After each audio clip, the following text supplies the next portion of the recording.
livro, na carta de Tiago, capítulo 3, versículo de número 13 até o verso de número 18.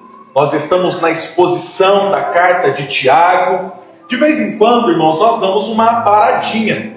Eu também não sou de ferro, né? Minha cabeça cansa, minha cabeça fica cansada, queima. Então, de vez em quando, nós paramos um domingo, 2 domingos, e depois nós voltamos com toda força, com toda energia novamente. Então, nós vamos sempre dando oportunidades também para que outros irmãos estejam pregando, para que a gente desenvolva outras pessoas, mas nós, quando eu estiver aqui e for ministrar a palavra do Senhor, nós daremos sequência nas exposições que nós estivermos expondo para a igreja. Tiago, capítulo de número 3, versículo de número 13 até o verso de número 18. Todos encontraram?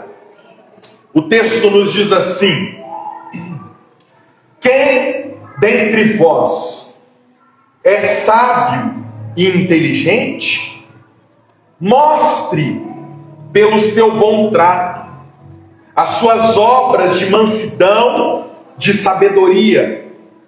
Mas se tendes amarga inveja e sentimento faccioso em vosso coração, não vos glorieis, nem mintais contra a verdade. Essa não é a sabedoria que vem do alto, mas é terrena, animal e diabólica.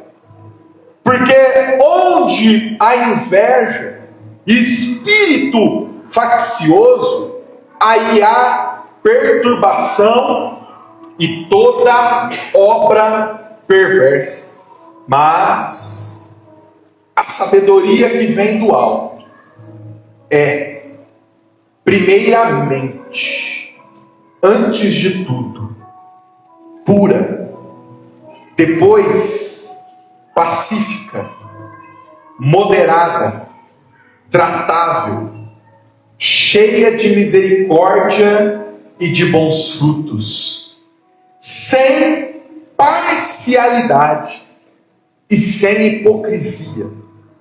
Ora, o fruto da justiça semeia-se na paz para os que exercitam a paz. Um dia, eu estava na sala de aula e um professor de geografia falou algo que me chamou muita atenção. Eu não lembro o nome dele, não me lembro de praticamente nada do que ele ensinou durante aquele ano letivo, mas durante aquela aula, ele disse algo que eu guardo para a minha vida. Ele falou que existem 3 áreas da nossa vida que nós temos que cuidar e zelar delas para que nós vivamos bem. A primeira dessas áreas é o corpo. A segunda área é a mente. E a terceira área é o espírito. Ele falou apenas isso. E saber como cuidar dessas 3 áreas é algo muito lógico e muito fácil. Para nós cuidarmos do corpo, nós fazemos como a minha esposa fez. Compra uma bike spinning, coloca na sala de casa e 30 minutinhos por dia, de vez em quando até um pouquinho mais, vai lá e dá umas pedaladas. Para cuidar do corpo, nós vamos na academia, fazemos dieta, comemos e nos alimentamos corretamente, vamos ao médico, fazemos os nossos exames de rotina. A segunda área é a mente. E para cuidar da mente, nós precisamos nutrir uma vida intelectual. Nós precisamos ter o hábito da leitura, da meditação. Nós precisamos, para cuidar da nossa mente, ter cuidado com a nossa saúde mental, emocional. A terceira área é a área talvez mais complexa para o ser humano, porque essa área não é física, essa área não é tangível, essa área ela é uma área abstrata, é uma área da qual, se nós não tivermos o conhecimento e o entendimento dela, nós não seremos capazes de cuidar e de zelar desta área. Esta área é o espírito. O espírito não é visível, o espírito não é ouvido, o espírito não é palpável, o espírito é algo abstrato, intangível, invisível, inaudível, mas é uma área extremamente importante e que nós devemos zelar e cuidar desta área. Se alguma dessas três áreas estiver com problema, não há como uma pessoa estar bem. Você pode estar com o seu corpo físico forte, mas se a sua mente estiver fraca, não tem como.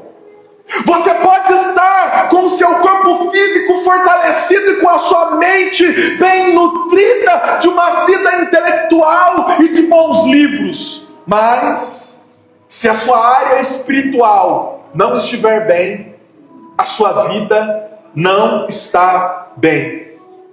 Quando nós nos aprofundamos nessas três áreas, nós descobrimos que cada uma delas guarda uma inteligência e uma sabedoria. O corpo tem uma inteligência corporal. Nós podemos enxergar esta inteligência através dos atletas, através dos jogadores de futebol, nadadores, que dominam o corpo, o movimento, as ações. Mas também há no corpo físico uma sabedoria. A sabedoria ela é um grau acima da inteligência. Ela é algo que transcende, que passa a inteligência. A sabedoria no corpo físico faz com que pessoas sejam capazes de sentir e perceber coisas que são, às vezes, impossíveis para outras. Dias atrás, eu estava vendo uma matéria de uma mulher chamada Joy Milne. E os cientistas estavam estudando todo o sistema olfativo dessa mulher, porque ela era capaz de sentir o cheiro de uma doença chamada Parkinson, mesmo antes dessa doença aparecer no corpo físico de alguém. Ela era capaz de sentir o cheiro da doença.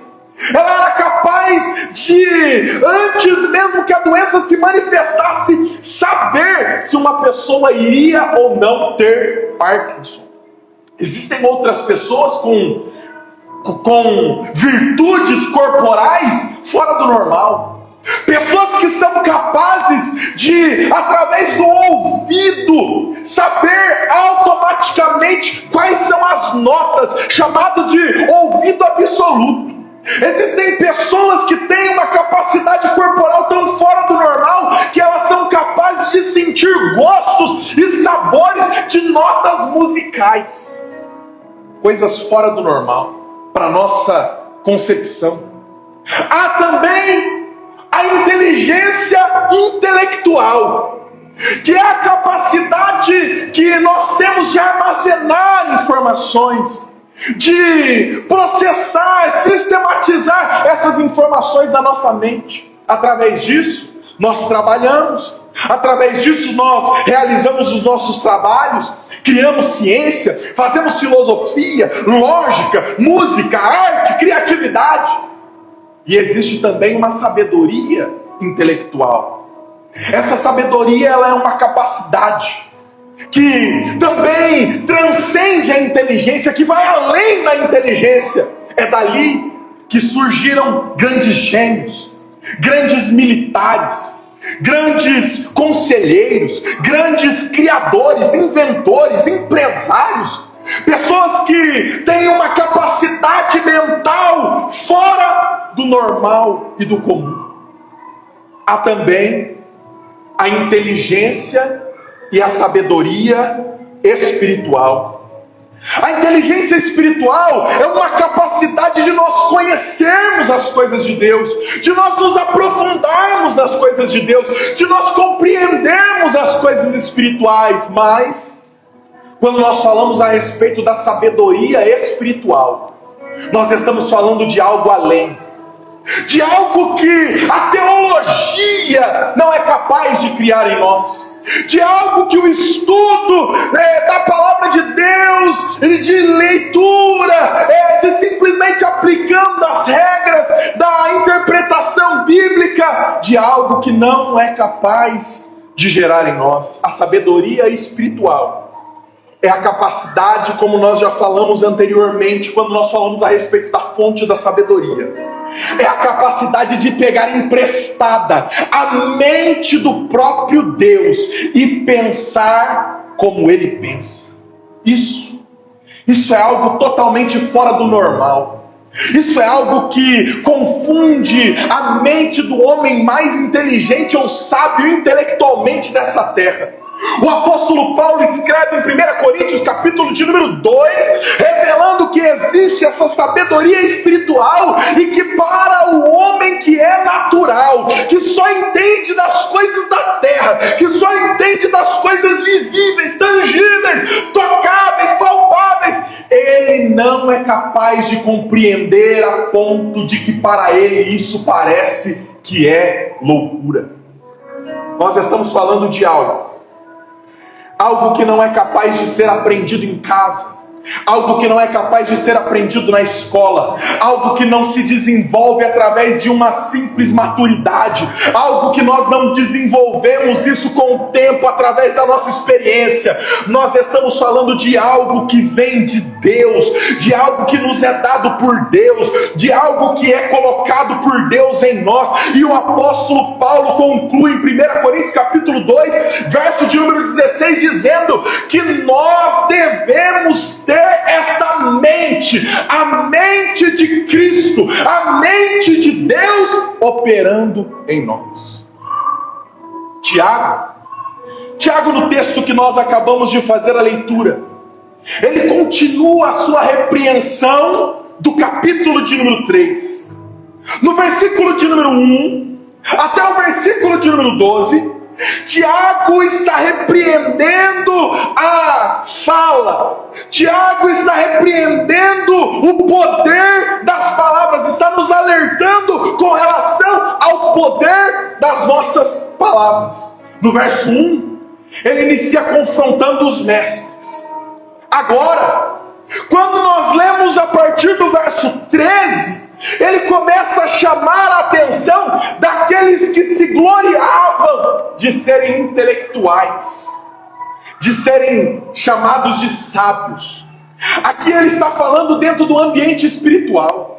Ele não está falando no ambiente acadêmico, ele não está falando na faculdade, ele não está falando no cinema, não, ele está dizendo isso de pessoas dentro da igreja, que se gloriavam de serem sábias e inteligentes. E ele começa o verso de número 13 dizendo, nos ensinando a primeira lição, e deste texto nós vamos tirar 3 lições que Tiago nos apresenta. Verso 13: quem dentre vós é sábio e inteligente?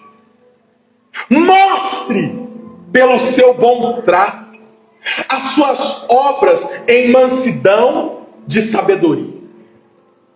Se no verso de número 1 até o verso de número 12, Tiago falou a respeito da responsabilidade das palavras, agora Tiago nos alerta a respeito da responsabilidade das nossas ações. Tiago está revelando que a sabedoria ou o entendimento espiritual, ele não se mostra simples e unicamente apenas nas palavras que saem da nossa boca, naquilo que nós falamos, pois não basta apenas nós falarmos, mas as nossas ações também devem refletir o que nós falamos. Ele está alertando, ele está nos chamando a atenção contra essa incoerência entre o que eu falo, entre o que sai da minha boca, e entre o que eu demonstro, e entre o que eu vivo, e a forma como eu trato. É isso que Tiago está ensinando. Existe um problema muito grande em alguém que se acha sábio e inteligente. O problema grande é que esta pessoa, ela acaba acreditando que aquilo que ela fala é mais importante do que aquilo que ela vive. Existe esse problema e esse dilema muito grande na vida de alguém que acredita viver esta sabedoria e essa inteligência espiritual. Por quê? Porque elas tendem a viver uma teoria linda, mas uma prática péssima. Quantas não são as pessoas que nós vemos, olhamos, enxergamos, conversamos com essa pessoa e nós vemos como essa pessoa conhece. Eu estou cansado já da pessoa virar para mim e falar assim: Lucas, tem um parente lá na minha casa, ele é conhecedor da palavra, mas quando você olha a prática, não tem nada. Esses dias eu vi algo muito engraçado. Eu vi uma postagem na internet que cabe muito bem para a gente exemplificar o que nós estamos falando aqui.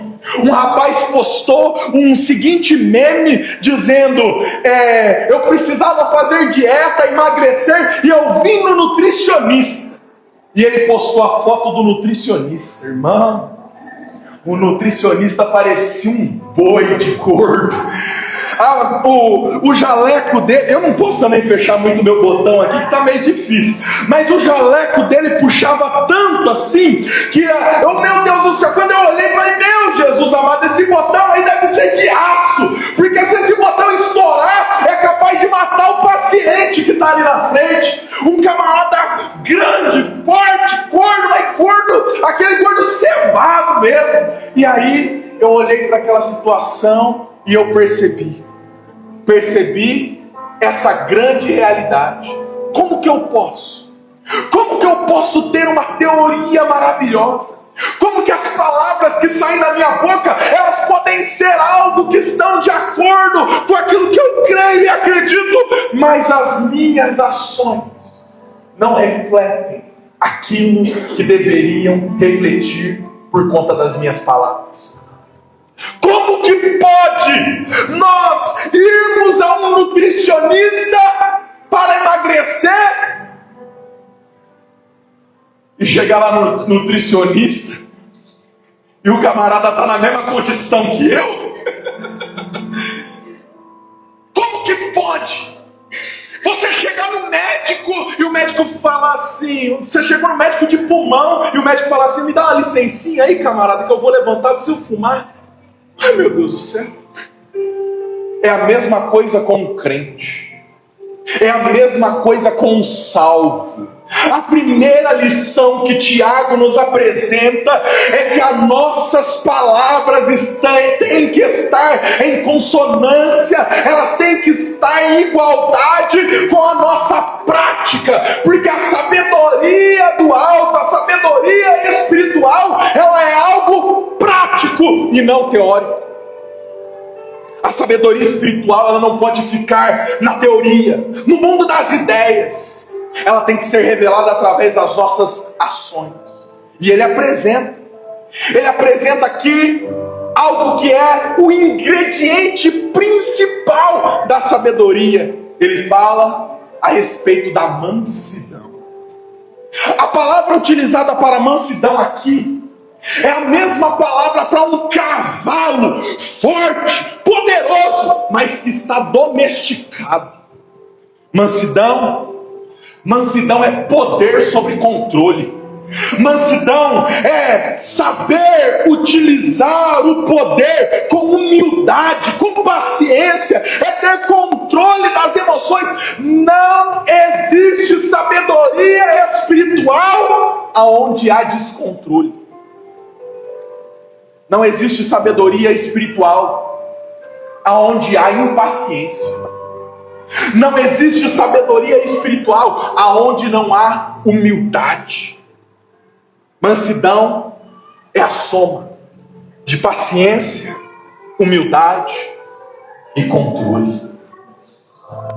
A segunda lição que Tiago nos ensina está no verso de número 14. Olha só o que o verso de número 14 nos diz. Sempre que a sua Bíblia é aberta, a gente ir acompanhando todos juntos. Pode ser no celular também, não tem problema nenhum.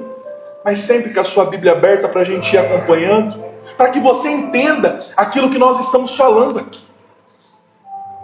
O texto diz assim, eu vou ler uma outra versão que diz assim: contudo, se vocês abrigam no coração inveja amarga e ambição egoísta, em outras versões diz espírito faccioso, não se gloriem disso, nem neguem a verdade. Tiago inicia aqui uma comparação. Ele já utilizou essa linguagem durante todo o livro. No capítulo 1 de Tiago, ele utiliza essa mesma linguagem de comparação e contraste, falando a respeito da religião pura e da religião falsa, da religião corrompida. No capítulo 2, ele fez essa mesma comparação com a fé verdadeira e com a fé falsa. Mas agora no capítulo 3, ele compara a sabedoria espiritual que vem do alto, que vem do céu, com uma sabedoria que é terrena. Então ele revela dois sentimentos que não existem, que não habita, que não encontram morada nem abrigo no coração daquele que é sábio espiritualmente. Primeiro sentimento, a inveja. Eu tinha um amigo que ele dizia assim: eu quero que todo mundo esteja bem, mas que ninguém seja melhor que eu. Esse é o sentimento da inveja. É querer que as pessoas tenham, mas nunca melhor do que o seu. É ver quando a pessoa alcança o sucesso, quando a pessoa alcança uma posição mais elevada. É não se alegrar com o sucesso do outro. Todo ser humano em algum nível, em algum aspecto, isso ninguém pode dizer.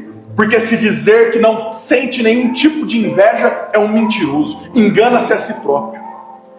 Todo ser humano tem dentro de si, em algum nível, em algum aspecto, o sentimento de inveja. Essa é uma característica da nossa natureza caída. Essa é uma característica da nossa natureza corrompida pelo pecado. Mas Tiago não está falando simplesmente deste sentimento que nasce e que nós olhamos para ele e dizemos: não, eu não quero você dentro de mim, eu quero que você morra, eu quero me alegrar com o sucesso do outro. Não, Tiago está falando a respeito de um sentimento que carrega uma amargura, porque ele diz inveja amarga, ou amarga inveja. A amarga inveja, ela não é simplesmente o desejo de querer algo que o outro tem, ou ter algo igual ao outro. Seu vizinho compra um carro e você olha e fala: nossa, que carro bonito, queria um igual dele. Não, a amarga inveja. A amarga inveja é o mesmo sentimento que houve em Caim. É o sentimento que chega ao ponto de querer destruir, de querer prejudicar, de querer que o outro não tenha o que tem. O fato de Caim, Deus ter recusado a oferta dele, não foi o motivo dele matar o irmão. O fato dele ter matado o irmão é porque Deus recebeu a oferta do irmão e não recebeu a dele. O invejoso é aquele que se alegra com a derrota, com o fracasso do outro. Esse é aquele que carrega dentro do seu coração essa amarga inveja, esse sentimento invejoso. É isso que não pode habitar dentro do coração daquele que tem sabedoria espiritual. Olhar as coisas e não se alegrar com o sucesso de alguém. Ver alguém rompendo, ver alguém sendo abençoado e não ter alegria dentro do seu coração por aquilo que o outro tem conquistado. Segundo, ele cita um segundo sentimento, que é a ambição egoísta ou espírito faccioso. A ambição sozinha não é ruim. Nós precisamos sempre priorizar primeiro na nossa vida as coisas do céu, as coisas do alto. Primeiro Deus, primeiro a obra do Senhor. Mas a ambição, ela é importante em vários aspectos da nossa vida, para que a gente não vire desculpe o uso da palavra, mas um vagabundo. A pessoa que ela não tem ambição nenhuma, que ela não quer crescer, que ela não quer melhorar, que ela não quer prosperar, que ela não quer alcançar outras posições, o júnior sempre vai querer ser pleno. O pleno tem que querer ser sênior. O sênior tem que querer ser gerente. O gerente tem que querer ser diretor. E o diretor querer ser presidente. É assim. Essa é a ambição sadia, saudável, mas ele utiliza uma segunda expressão que adjetiva essa ambição, que é uma ambição egoísta.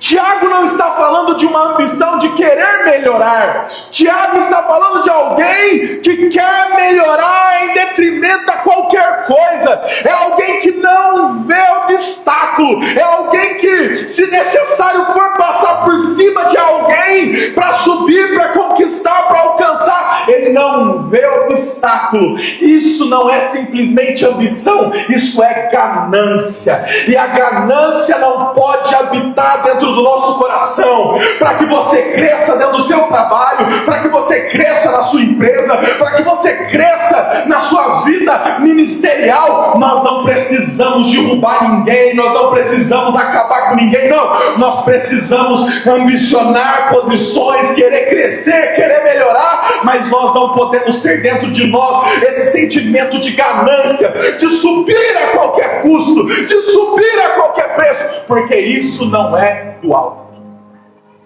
Essa não é a sabedoria que vem de Deus. Aqui nós não estamos fazendo o voto de franciscano. Aqui todo mundo trabalha. Aqui todo mundo tem empresa. Aqui todo mundo tem negócios. Nós queremos alcançar cliente. Você acha que de segunda a sexta-feira eu faço o quê? Eu vou atrás de cliente, eu visto a cabeça da empresa e vamos atrás, vamos à luta, vamos buscar, vamos atrás. Mas não em detrimento do outro, não passando por cima dos meus valores, dos meus princípios.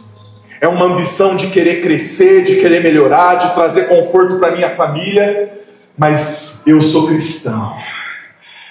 Tem que haver a mente de Cristo na minha cabeça. Eu não posso pensar como o homem pensa. Eu não posso agir como o mundo age. Os fins não justificam os meios. Eu tenho que ir atrás, eu tenho que buscar, mas eu tenho valores e princípios inegociáveis. Essa é a sabedoria do alto. Essa é a sabedoria que vem de Deus. E olha o que essa sabedoria com inveja amarga e com ambição egoísta gera. Olha o verso de número 15 e 16.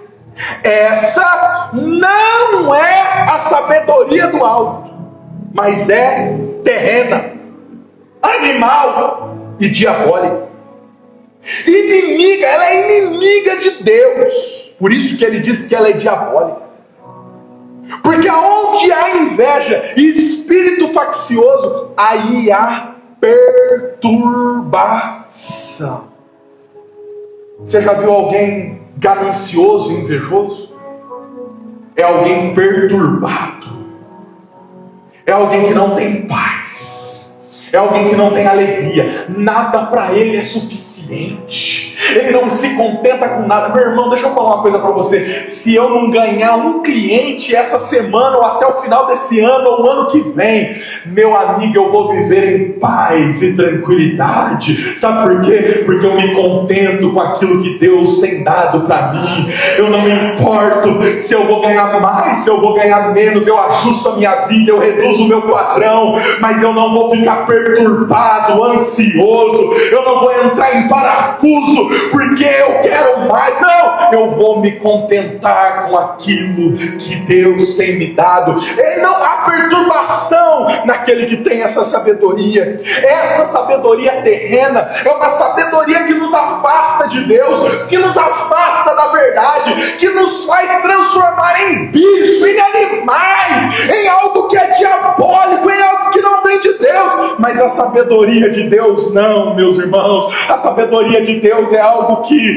ela vem e ela nos dá paz, ela nos dá tranquilidade, ela nos faz ter essa clareza, ela nos faz ter essa tranquilidade. A sabedoria de baixo, sabe o que ela faz? Sabe quais são os conselhos que ela tem dado para as pessoas? Ela olha para o jovem e diz para o jovem: é melhor não casar. Ela olha para aquele que está passando por uma crise no matrimônio e ela diz: é melhor você divorciar dele mesmo. Ela olha para aquele jovem que está no âmbito, no desejo, está com seus hormônios à flor da pele, e ela diz para ele: você pode ter quantas mulheres, quantos homens você quiser, tudo que você fizer não importa, independente de onde você chegar. Olha para a internet, essa semana eu acho que já foram uns 3, 4 presos, porque estão passando por cima dos valores, vendendo joguinho, oferecendo e publicando joguinho de tigrinho, joguinho de roleta, joguinho de azar, passando por cima de princípios, passando por cima de valores, simples e unicamente para ganharem mais dinheiro.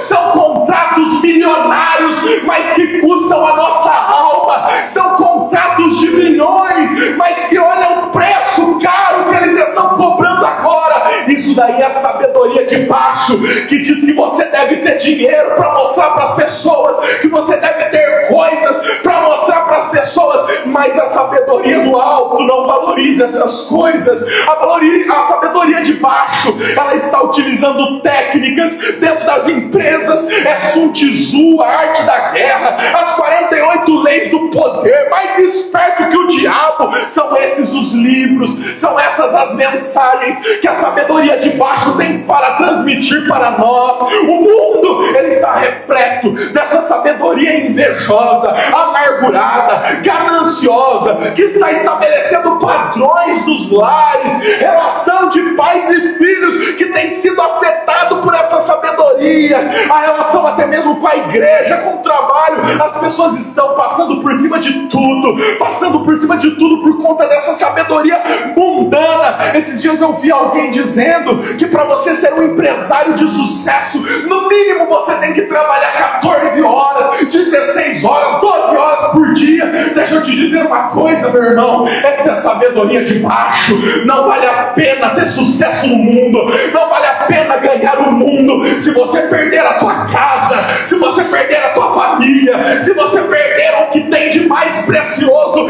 Não vale a pena. Essa é uma sabedoria mundana. Mas agora eu vou apresentar para vocês a sabedoria de Deus. Ela é o jeito que Deus quer que nós raciocinemos. É uma sabedoria que não olha para o número, é uma sabedoria que não olha para folha de pagamento, é uma sabedoria que vê a transformação interior, é uma sabedoria que vê dentro, que olha para dentro. Olha só o que o verso de número 17 nos diz: mas a sabedoria que vem do alto Antes de tudo, ela é pura. Ela não tem veneno, ela não tem mistura. Jesus Cristo disse que não dá para eu pegar um tecido velho e remendar ele com um tecido novo, porque senão o velho vai se rasgar. Assim também é a sabedoria do alto. Ela não é remendada, ela é uma sabedoria pura. Eu tenho aqui um copo de água, e dentro desse copo de água aqui eu tenho água pura.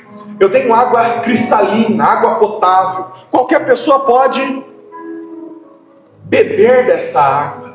Mas se eu pegar uma gota de veneno e colocar nessa água e der para você beber, você bebe? Alguém aqui bebe? Você bebe, Renan? Pinguei aqui uma gotinha de veneno. Mas é um copo inteiro cheio de água, só tem uma gotinha de veneno. Pode beber? Mas é só uma gotinha, o tanto de água que tem aqui é só uma gotinha. Você não quer? Por que você não quer? Porque essa água deixou de ser pura. A sabedoria que vem do alto, ela não tem nenhuma gota de veneno. Ela não tem nenhum pinguinho de maldade. Ela não está contaminada com essa inveja amarga. Ela não está contaminada com esse sentimento faccioso, ganancioso, não. A sabedoria que vem do alto, ela é pura e imaculada. Ela é santa, ela é poderosa. Quando alguém te der um conselho, e se você quiser entender se esse conselho vem do alto ou se esse conselho vem de baixo, olhe e observe se neste conselho tem alguma gota de veneno. Aquele que tem a sabedoria do alto nunca vai virar para você e vai dizer: vai lá, tem que bater mesmo, vai lá, tem que fazer barraco mesmo, tem que sair, tem que brigar, tem que puxar a faca mesmo. Não é assim que a sabedoria do alto trabalha. A sabedoria do alto é pura, ela não tem maldade, ela não tem ganância, ela não tem inveja. Segundo, a sabedoria do alto é pacífica. Jesus Cristo nos chamou para sermos promotores da paz. Alguém me deu um conselho, eu coloquei em prática e minha vida virou uma guerra, um inferno. Não é sabedoria do alto. A sabedoria do alto, ela é promotora da paz. Ela não te coloca em confusão. Com ela não tem sentimento de briga. Ela não fermenta conflitos. Não. Ela promove paz. Terceiro, ela é moderada. Moderada significa justa. Significa que ela tem equilíbrio. Quarto, ela é tratável. Em algumas versões diz amável. Isso fala a respeito de alguém que é capaz de ser corrigível. A pessoa tratável é alguém maleável, flexível. É alguém que está disposto a ouvir. Quando nós vemos alguém que ela não tem flexibilidade nenhuma, que ela é rígida, dura como uma pedra, ali não há nenhum tipo de sabedoria do alto. Mas quando nós vemos aquele que é flexível, aquele que quando nós transmitimos para ele uma palavra, ele coloca aquela palavra em prática, ele coloca aquela palavra em ação, ele escuta aquilo que é falado, aí há sabedoria do alto. Quinto, ela é cheia de misericórdia e de bons frutos. Ela é perdoadora.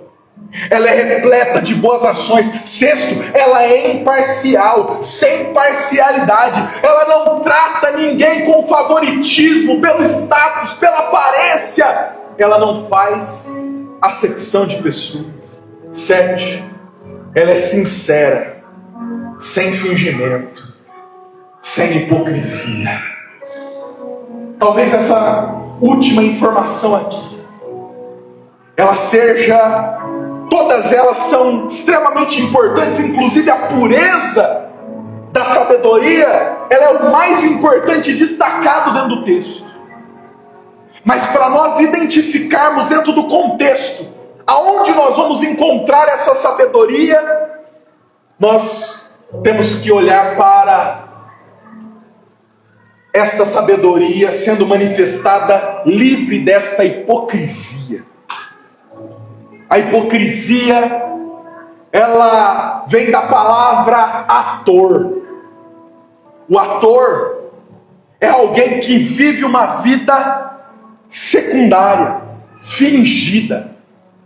A maior briga de Jesus Cristo no seu ministério sempre foi contra a hipocrisia. De pessoas que eram atores da vida real, pessoas que vivem de fingimento, de fachada. São pessoas que têm uma boa teoria, mas que não têm uma boa prática. Tiago então conclui que, no verso 18, que o fruto da justiça semeia-se na paz para os que exercitam a paz. Tiago nos revela que essa sabedoria terrena, ela só é capaz de gerar em nós conflitos e confusão, conflitos e perturbação. É por isso que nós estamos olhando para essa sociedade perturbada, porque eles estão cheios dessa sabedoria terrena, estão cheios dessa intelectualidade que não gera resultado nenhum. São pessoas que elas estão em busca das coisas erradas, nutrindo as áreas de forma errada. O ser humano que nutre a sua área espiritual, ele se preocupa com todas as outras áreas, tanto com o corpo como também com a mente. Nosso irmão Eduardo leu aqui Romanos capítulo 12, verso 1 e verso 2. Quando nós temos o entendimento de que nós devemos priorizar a nossa espiritualidade, é porque a espiritualidade é o guarda-chuva das outras duas áreas. Quando você cuida do seu espiritual, a Bíblia te convida a cuidar do seu corpo, porque o seu corpo é templo e morada do Espírito Santo. Quando você cuida do seu espiritual, a Bíblia Sagrada te ordena a que você tenha uma renovação da mente, do seu entendimento e da sua compreensão. Cuidar da área espiritual é cuidar do corpo, é cuidar da mente e é se aproximar de Deus. Fique de pé nessa manhã, fique de pé neste momento. O que aquele professor da sala de geografia não era capaz de compreender é que o apóstolo Paulo escreveu em 1 Coríntios capítulo de número 2, dizendo que a área física, a área corpórea e a área também mental, a mente, elas são subconjuntos de algo que é espiritual. Nós, quando estamos cuidando do nosso espírito, quando nós estamos alimentando a nossa sabedoria espiritual, nos aproximando de Deus, se aproximando de Deus, tendo na nossa mente, pensando e raciocinando como Cristo pensaria e raciocinava. Quando nós fazemos isso, nós estamos cuidando do nosso corpo, estamos cuidando da nossa mente e estamos nutrindo o nosso espírito, e é Ele que viverá eternamente. Sabe o que Tiago nos ensina? Tiago diz no capítulo de número 1, dizendo que se nós desejamos ter essa sabedoria que não é terrena, essa sabedoria que é espiritual, nós devemos pedir a Deus, porque Deus dá livremente para as nossas vidas. Todos nós cristãos, todos nós crentes, temos que pedir a Deus todos os dias, para que Deus nos dê a sabedoria dele. e para que nas minhas ações eu não haja do jeito que eu quiser agir, mas eu haja como Deus quer que eu haja. Deus quer que você tenha a mente de Cristo, e quando você falar, não é você falando, é Cristo falando através de você. Quando você falar algo, quando você agir de alguma forma, não é você agindo, mas é Cristo agindo a partir de você. É isso que Tiago nos conta. Nesta manhã, eu quero convidar você a orar a Deus e pedir a Ele: Deus, me dê sabedoria do alto. Que essa sabedoria flua através das nossas vidas. Eterno Deus,